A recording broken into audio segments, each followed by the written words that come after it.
¿En qué consistió la humillación de Cristo?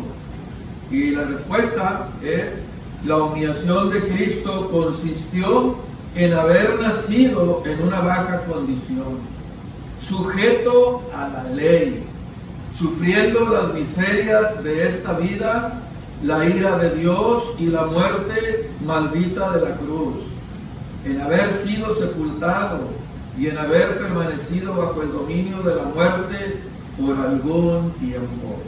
En eso, hermano, consistió la humillación de nuestro bendito Señor. Ya del hecho de nacer de una virgen, ya del hecho de humanarse, ya empezó la humillación ahí. Al haber nacido bajo, dice, en haber nacido en una baja condición. Pues la Escritura dice que no había lugar en el mesón. No había lugar en el mesón. Entonces, en eso consistió la humillación de nuestro bendito y amado Salvador, en haber sido sepultado y en haber permanecido bajo el dominio de la muerte por algún tiempo. Por algún tiempo. Vamos a dar lectura a una de las citas que nosotros tenemos ahí. Lo siguiente, amigo. Una de las citas dice ahí la Biblia, dice Lucas 2:7, y dio a luz a su hijo primogénito, dice, y lo envolvió en pañales y lo acostó en un pesebre. ¿Cuál era la razón, hermano? Porque no había lugar para ellos en el mesón. Es lo que dice la Biblia. No había, dice un canto de himnario que cantamos cada Navidad: tú dejaste tu trono y corona por mí, al venir a nacer a Belén. Mas no se encontró un lugar, no se encontró, no había, hermano. Otra cita, Filipenses 2:7, dice, sino que se despojó, se vació a sí mismo, tomando forma de siervo, hecho semejante a los hombres. Hecho semejante a los hombres. Gálatas 4:4 nos dice, pero cuando vino el cumplimiento del tiempo, Dios envió a su Hijo. Vino el cumplimiento del tiempo. Nacido de mujer y nacido bajo la ley. Y cuando dice cumplimiento, no significa que ya el manzano estaba listo, las manzanas ya listas para comer, que ya todo estaba listo. No, estaba listo ya, ¿cómo les podría decir? Estaba listo geográficamente, políticamente, culturalmente, estructuralmente. Estaba listo para que el Señor naciera. Dice Mateo, la siguiente, amigo. Mateo 27:46. Cerca de la hora novena, Jesús clamó a gran voz diciendo, Elí, Elí, lama sabactani. Esto es, Dios mío, ¿por qué me has desamparado? ¿Por qué me has desamparado? Dice Filipenses 2:8, dice, y estando en la condición de hombre, se humilló a sí mismo, haciéndose obediente hasta la muerte y muerte de cruz. Muerte de cruz. La siguiente. Otro texto más, el último. Dice, porque primeramente, dice Pablo, os he enseñado lo que asimismo recibí, que Cristo murió por nuestros pecados, conforme a las Escrituras, y fue sepultado, y que resucitó el tercer día, conforme a las Escrituras. Así que hoy vamos a ver, hermano, en qué consistió la humillación de Cristo. La siguiente. La palabra de Dios a nosotros nos enseña con toda claridad que antes de la humillación de Cristo, Él estuvo en otra condición más elevada, como la segunda persona de la Trinidad. Como la segunda persona de la Trinidad. Dice la Biblia en Juan 1:1, en el principio era el Verbo, y el Verbo era con Dios, y el Verbo era Dios. Dice. textos más. Juan capítulo 17, verso 5. Jesús ora, ahora, pues Padre, glorifícame tú al lado tuyo. ¿Con qué, hermano? Con aquella gloria que tuve contigo antes que el mundo fuese. Nos muestra con toda claridad la deidad de Cristo. La deidad de Cristo. Estos textos nos muestra el lugar que Cristo tenía antes de venir a la tierra. Con toda la claridad, hermano. Como la segunda persona de la Trinidad.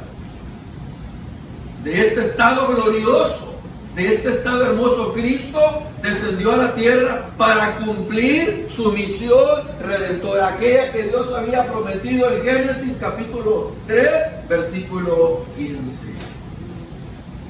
Así que toda su permanencia en la tierra, fuera del trono de su gloria y de los cielos, toda su permanencia constituye su estado de humillación.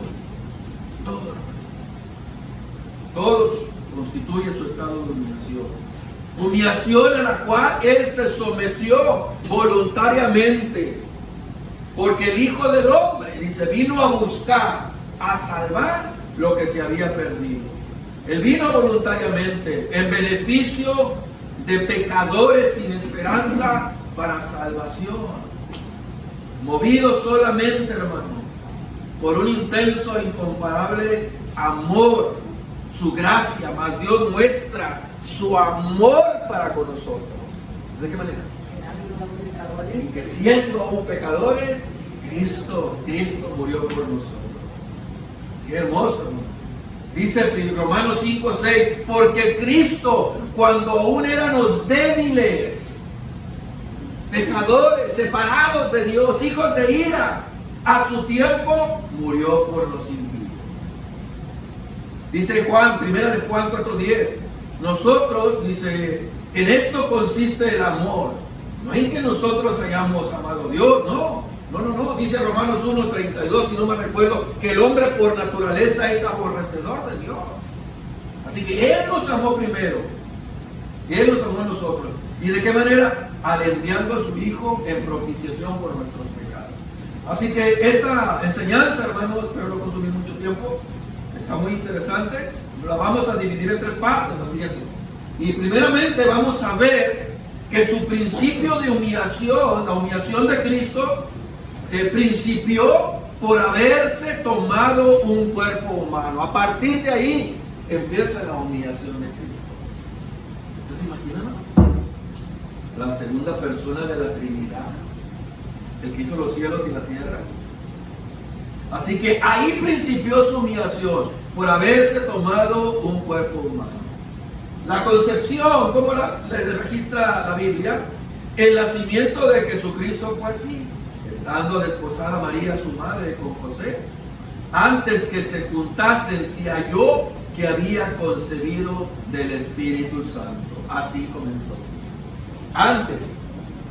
Eso quiere decir, hermano, que por el poder infinito de la tercera persona de la Trinidad, es decir, el Espíritu Santo, pudo formarse en el seno de esta virgen, de esta mujer pura, un bebé puro y santo, sin participar del pecado original, por el hecho de ser obra del Espíritu Santo. Por eso, como les decía la vez pasada, como Spurgeon dijo, porque no había de otra manera en que pudo haber nacido. No podía ser de otra manera. Y luego dice Spurgeon, porque si hubiera sido de padre pecador, entonces ¿cómo podía tener una naturaleza sin pecado? Porque el hombre es el que engendra. Él es nacido de una mujer. ¿Con qué propósito? Para que fuera humano, pero que no fuera pecaminoso. Que no fuera pecaminoso. Era necesario que el Cristo Redentor naciera sin pecado por dos razones. La primera, porque su naturaleza humana tenía que subsistir unida a la naturaleza divina como el Hijo eterno del Padre. Dos naturalezas en una. La segunda, porque habría de ser ofrecido en sacrificio por los pecados del mundo entero. Hermoso, ¿no? Y este sacrificio tenía que ser sin mancha, sin contaminación, tal como era representado de una manera clara en los sacrificios de animales en todo el Antiguo Testamento. Por eso dijo el escritor, lo vimos el domingo antepasado, porque tal sumo sacerdote nos convenía. Hebreos 7, 26 y 27.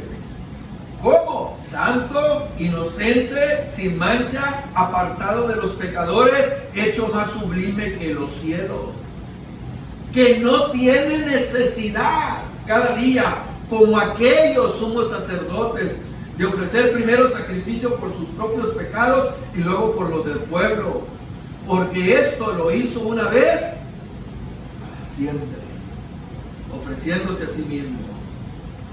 Y luego dice Primera de Pedro 1:18, sabiendo que fuisteis rescatados de vuestra vana manera de vivir, la cual recibisteis de vuestros padres, no con cosas corruptibles como oro o plata, sino con la sangre preciosa de Cristo, como de un cordero sin mancha y sin contaminación, ya destinado desde antes de la fundación del mundo. Bueno, ese es su nacimiento, hermano, a la concepción. Así fue concebido Cristo. Su nacimiento, la siguiente. Su nacimiento, dice ahí mismo en Lucas 2:7, dice, y dio a luz su hijo primogénito, y lo envolvió en pañales, tiras, hermanos, eran tiras de garra, y lo acostó en el pesebre, porque no había lugar para ellos en el mesón. ¡Wow! No había lugar. Me encanta lo que dice el comentarista Barclay. Él dice que no hubiera lugar en el mesón era simbólico de lo que le iba a suceder a Jesús. El único lugar donde había espacio para él era en la cruz del Calvario. Así que Lucas describe el acontecimiento profundamente más significativo en toda la historia, hermano, hasta ese momento. El acontecimiento más hermoso, ¿cuál es? El nacimiento de Dios hombre en Cristo. De manera asombrosa, sencilla, directa, clara, sin adornos, e incluso, si usted se fijó, escasas palabras. Lucas simplemente dijo que María dio luz a su hijo primogénito. No hay adornos, no hay nada, simplemente así. Usted ve, no aparecieron ángeles como más tarde aparecerían los pastores. No sonaron tampoco las trompetas celestiales en el nacimiento de Cristo. Ninguna voz del cielo se anunció el nacimiento del Hijo de Dios. Simplemente con la única compañía de esa joven esposa, lejos de sus familiares y amigos, en la más primitiva de las condiciones, una joven muchacha dio a luz. Qué tremendo.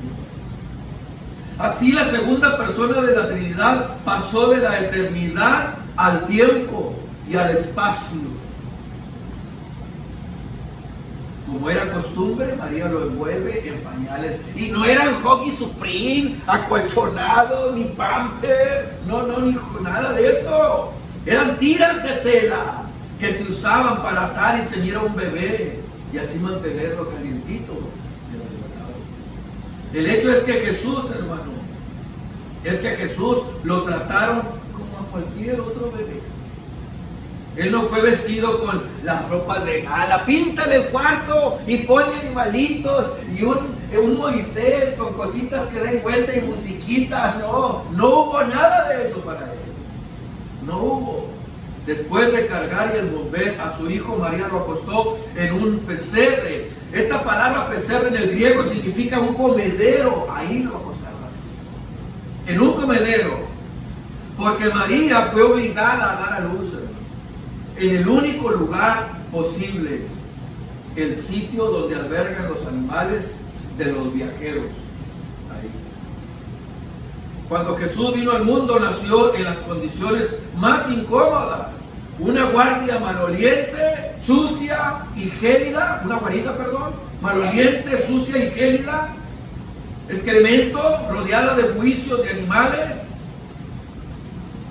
Esta fue una entrada apropiada. ¿Para qué? Para el Hijo del Hombre, que no tenía dónde recostar su cabeza.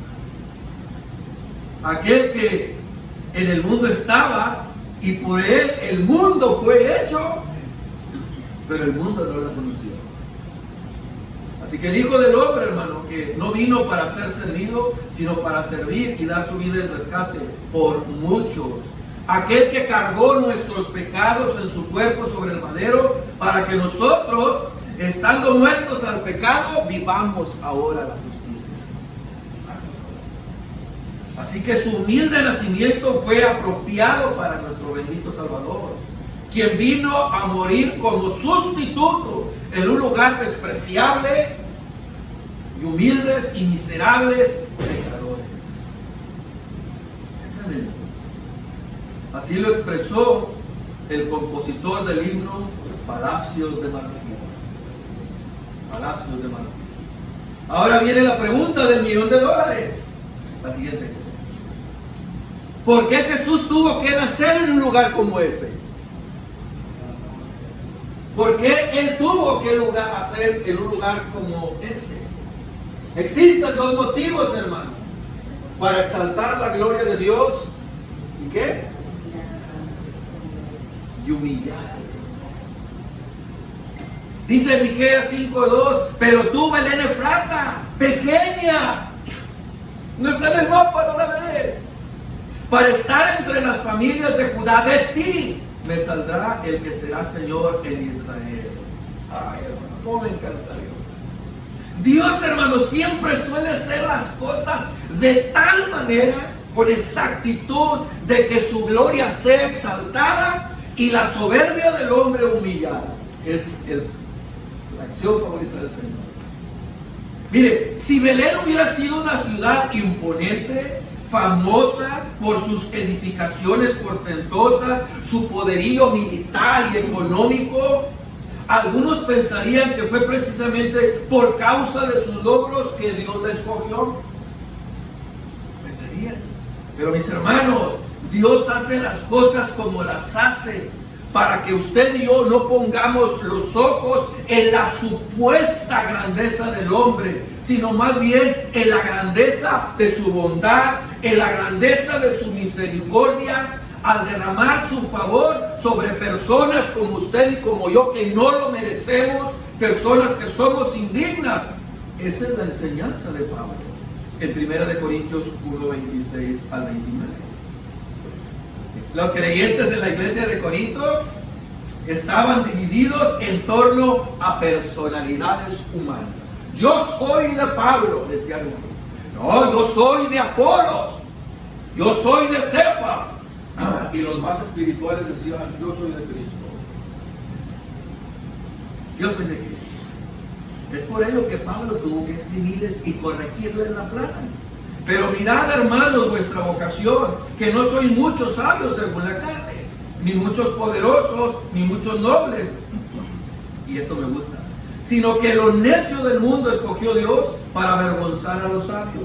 Y lo débil del mundo escogió Dios para avergonzar a lo fuerte. Y lo vil del mundo y lo menospreciado escogió, y lo que no es, para deshacer lo que es, a fin de que nadie se jacte en su presencia. En otras palabras, Dios busca la manera de desinflar el orgullo humano. ¿Saben para qué? ¿Saben por qué, hermano? Dios hace eso, desinflar el orgullo humano. ¿Saben por qué? Porque ese es el gran problema del hombre. Ese es el gran problema del hombre. La Biblia nos enseña, hermano, que Dios nos creó para su gloria y para que tú y yo gozáramos de Dios para siempre. Pero ¿qué pasó? Lamentablemente el hombre no permaneció en su condición. Ya lo hemos visto. El hombre se rebeló contra su creador. Su rebeldía trajo como consigo un sinnúmero de consecuencias terribles que afectó a toda la raza humana. El hombre se convirtió en un enemigo de Dios y en un peligro para sus semejantes. Si no, vea al inicio de Génesis, ¿qué le pasó a ver? El hombre se convirtió en enemigo de Dios. Hoy en día muchos dicen, ¿qué le pasa a esta sociedad? La sociedad está enferma, dicen muchos. ¿Qué está pasando? Hermano, creo que el problema no está en la sociedad. No es la sociedad la que está enferma, es el hombre el que está enfermo. No podemos encontrar ninguna solución a este problema que está viviendo nuestra sociedad hoy en día. Nadie puede salir ya a la calle tranquilo. No podemos encontrar la solución a menos que nosotros pongamos el dedito en la llaga. Y la llaga es el pecado del hombre. El hombre pecó contra Dios. El hombre se rebeló contra Dios y se volvió un ser egoísta, orgulloso, un ser peligroso, inclusive para el hombre mismo. Pero bendito sea Dios que no es el fin de la historia. Porque en el mismo momento, hermano, que el pecado entró en el mundo, Dios reveló su plan de salvación. Génesis 3:15. Con el propósito de revertir los efectos terribles del pecado que habían producido en toda la creación y en el hombre. Y de esa manera Dios iba a hacer una demostración de su gloria mucho más extraordinaria que su creación original hubiera podido transmitir. Amados hermanos, fue para eso que el Hijo de Dios se hizo hombre hace más de 2000 años atrás. ¿Para qué? Para restaurar al hombre dañado y convertirlo en un adorador siempre. Porque ese era el objetivo. El hombre tiene que recordar que no es Dios, que solo Dios es Dios, que solo Dios es Dios. Cristo se introdujo en la historia de la humanidad de tal manera en el escenario de la historia, en aquella noche, Navidad, para que solo Dios y solamente Él se lleve toda la gloria. No había nada de extraordinario en la aldea de Belén, nada. No había nada de extraordinario en el establo donde María dio a luz, nada. Tampoco había nada de extraordinario en aquellos hombres y mujeres que Dios escogió desde antes de la fundación del mundo, para que ellos fueran los beneficiarios de la salvación que Él había comprado para nosotros en Cristo antes de la fundación del mundo. Porque dice Efesios que Él nos escogió. No había nada de nosotros. Es por gracia, hermano. ¿Para qué? Para que Dios se lleve toda la gloria. Miren, mis hermanos, si hay un grupo de personas en el mundo que les resulta ridículo, si hay un grupo de personas en el mundo que les resulta ridículo actuar con orgullo, ese grupo son los cristianos. Si hay un grupo de cristianos en el mundo, que les resulta ridículo actuar con orgullo, son los cristianos. Y esa es una gran verdad que debemos recordar todo el tiempo, hermano, porque el orgullo sigue siendo un problema de nuestro corazón. ¿Por qué creen que hay tantos problemas en las iglesias? Es el orgullo. Nos creemos demasiado importantes. Si hay personas para quienes es ridículo ser orgullosos, es para el cristiano. Cristo nació en una aldea pequeña e insignificante. Él vino a tomar nuestro lugar, aun cuando lo que usted y yo merecíamos era el infierno. Eso es lo que merecíamos, la pena de muerte. Por eso dice aquel hermoso himno, dice este párrafo: de los palacios de marfil a un mundo lleno de dolor, tan solo su grande y eterno amor hizo a mi Salvador venir. Aleluya. Hermoso nuestro Dios, ¿no le parece? Así que ahí empezó la humillación de Cristo al tomarse un cuerpo humano. En segundo lugar, vamos rápido, principió su humillación al despojarse a sí mismo de todos sus privilegios. De todos sus privilegios. Aunque era plenamente Dios, se despojó a sí mismo. La palabra que se traduce por despojar significa desprenderse completamente de algo. Cristo se vació. Jesucristo se despojó a sí mismo de todos los privilegios, de toda superioridad, cualquier derecho divino para su provecho personal. Él seguía siendo omnipotente, omnipresente, pero no los usó para su provecho personal. No. Jesús se despojó a sí mismo de solo algunos derechos divinos, no de su deidad completa. Él seguía siendo Dios. Él siempre ha sido y siempre será Dios, pleno y eterno, como Pablo lo declara. Pleno y eterno. Los 4 evangelios dejan claro que Él no abandonó su poder divino para realizar milagros, perdonar pecados o conocer la mente y el corazón de las personas. Él sabía lo que había en el corazón de las personas, porque Él nunca dejó de ser omnisciente. Si Él hubiera dejado de ser Dios, lo cual es imposible, no hubiera podido, hermano, morir por los pecados del mundo. Había muerto en la cruz y permanecido en la tumba, incapaz de vencer la muerte. Pero como dice el comentarista Lenski, dice, incluso muerto, tenía que ser el Dios Todopoderoso a fin de vencer la muerte con su muerte. Como lo dice John Owen en su libro, venció la muerte con su muerte. Hermoso. La segunda. Así que el Hijo de Dios se despojó a sí mismo de 4 derechos divinos. De 4 derechos divinos. De cual primero se despojó de su gloria divina. Poco antes del arresto, Jesús levantó los ojos al cielo y rogó: Padre, la hora ha llegado ya, glorifica a tu Hijo, para que también tu Hijo te glorifique a ti. Dice: ahora, Padre, verso 5 de Juan 17, glorifícame al lado tuyo con aquella gloria que tuve antes de que el mundo fuese, aquella gloria que compartí. Así que Él renunció a todo su esplendor celestial para sufrir una muerte despreciable y dolorosa en la cruz. No me imagino a los legiones y legiones de ángeles, hermano, que miraban cuando bofeteaban a Cristo, cuando lo golpeaban. Aquel que los querubines y los serafines lo adoran. Aquel que registra Isaías: santo, santo, santo, oh Jehová de los ejércitos, toda la tierra está llena de tu gloria. A este grado se humilló.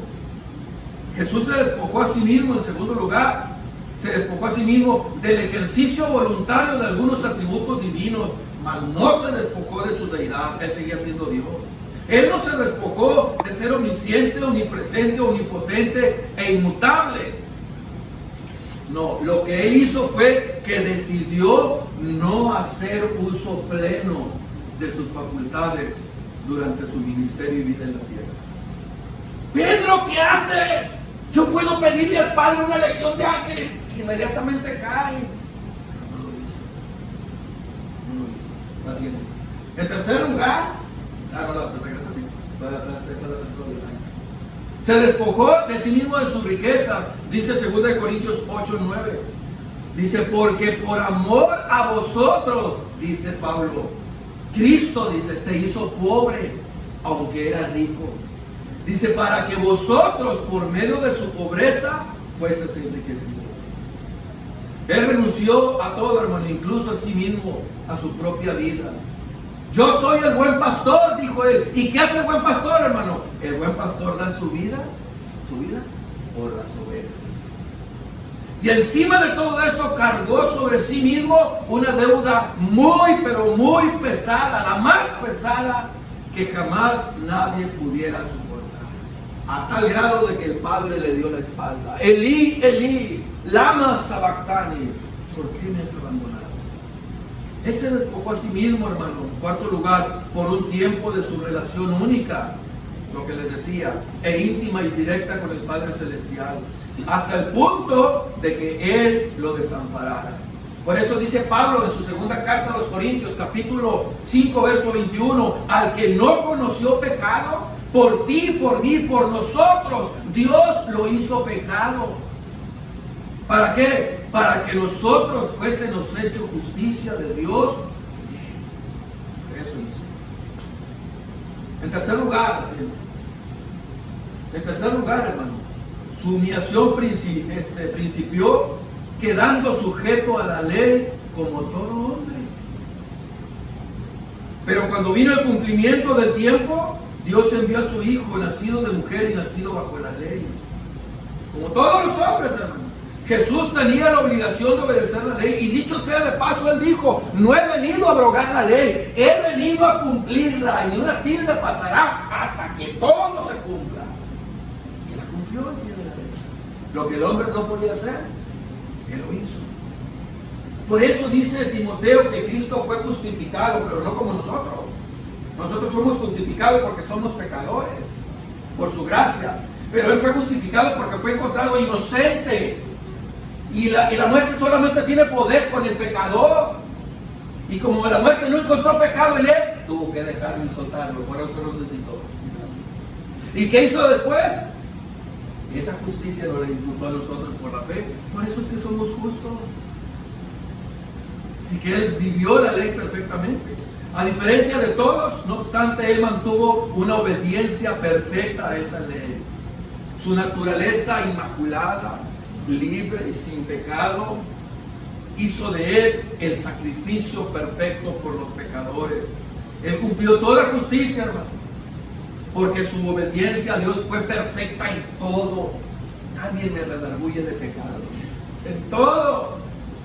Esa justicia perfecta, hermano. Ahora, ¿qué pasa? Se le conoce como la doble imputación.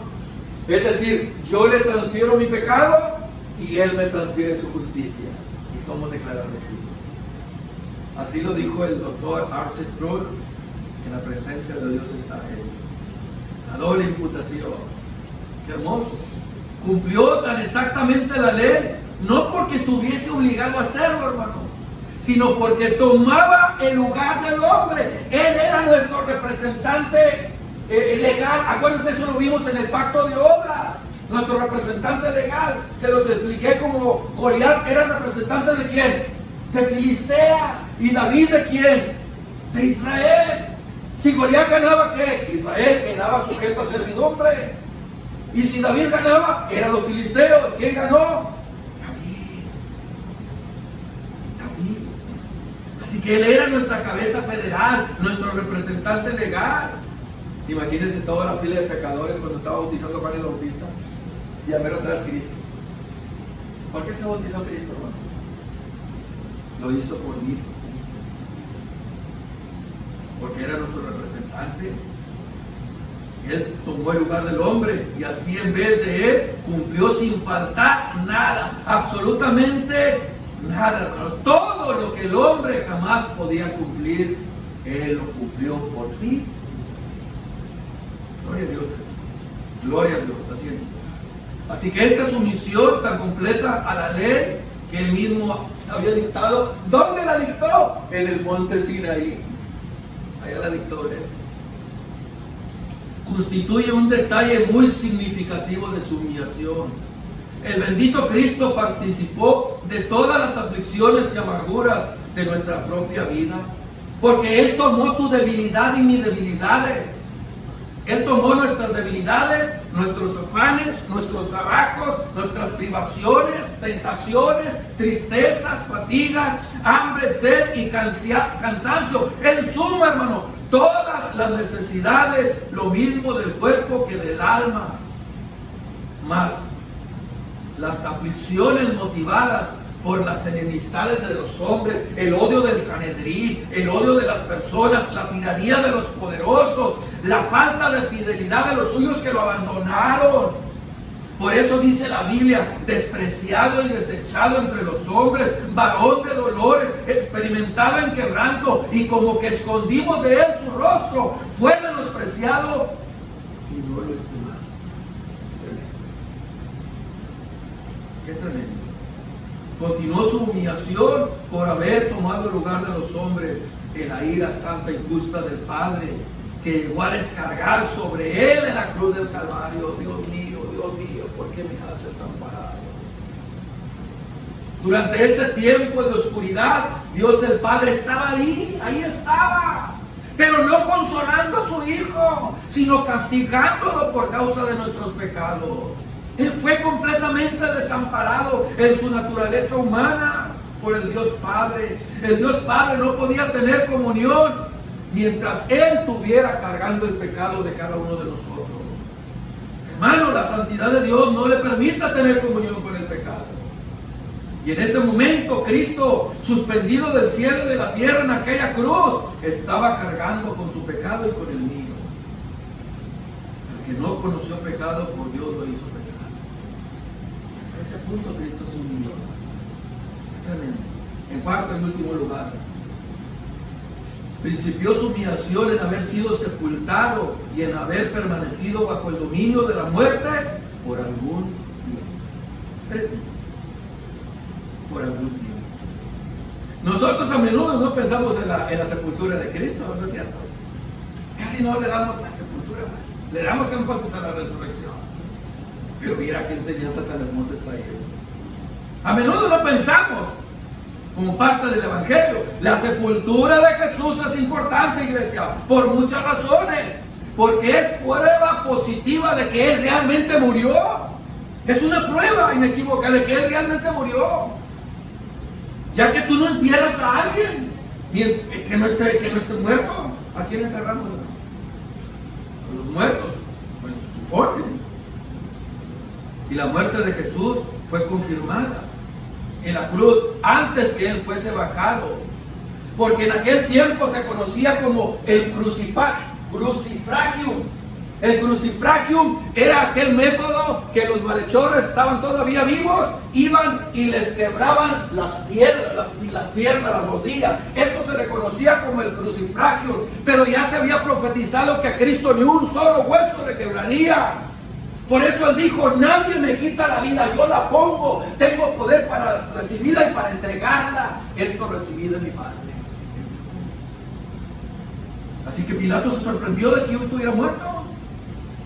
Así que la sepultura de Jesús, hermano, también es importante porque cumplió las escrituras que dijeron y se dispuso, Isaías 53:9, y se dispuso con los impíos su sepultura, los ladrones, ¿recuerdan? Pero me gusta. Mas con los ricos fue su muerte. Tenga presente eso. Mas con los ricos fue su muerte. A causa de su muerte vergonzosa, los judíos querían que el siervo tuviera una sepultura vergonzosa al lado de los ladrones. Que se vaya al Gehenna, que desaparezca.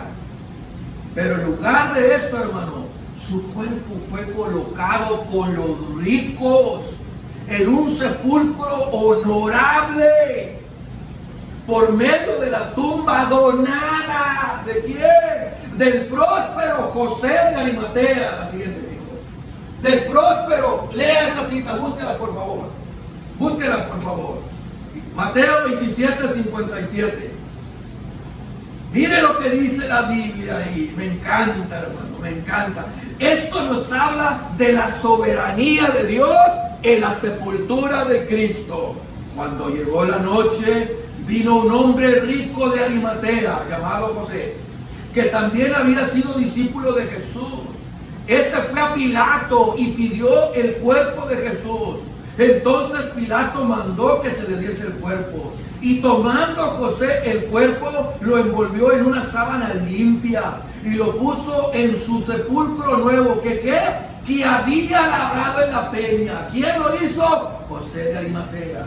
Y después de hacer rodar una gran piedra a la entrada del sepulcro, se fue. Hermano, el propósito de los hombres era arrojar al Gehenna, al cuerpo de Cristo, con los criminales. Pero Dios tenía otra cosa en mente, porque se tenía que cumplir que se dispuso su sepulcro con los ricos. Ahí vemos la soberanía de Dios en la muerte de la cruz. Mis amados hermanos, nadie, hermano, si nadie hubiera podido el cuerpo de Cristo, si nadie lo hubiera reclamado, ¿sabe lo que hubiera sucedido? Seguramente con todos los otros hombres crucificados allá en el Gehenna, sin sepulcro, sin honor, allá, tragado por las aves de rapiña. Pero ¿sabe qué? Dios en su soberanía protegió el cuerpo de su hijo. ¿De qué manera? Inclinando a este hombre, inclinando la voluntad de José de Arimatea, para que en ese momento este discípulo que había sido secreto junto con Nicodemo se armara de valor y se presentara ante Poncio Pilato sin importar lo que sucediera y reclamar el cuerpo. Dios hizo eso. Se armara de valor, se presentara delante de Pilato y pidiera su cuerpo para enterrarlo. No solo, hermano, para darle a Jesús lo que merece, ser sepultado como un rey, sino también para preparar el escenario para lo que vendría, su resurrección. Por el Evangelio de Juan 19:41, sabemos que estaba cerca este lugar estaba cerca de donde ocurrió la crucifixión. Por Juan nos damos cuenta. La soberanía de Dios, hermano.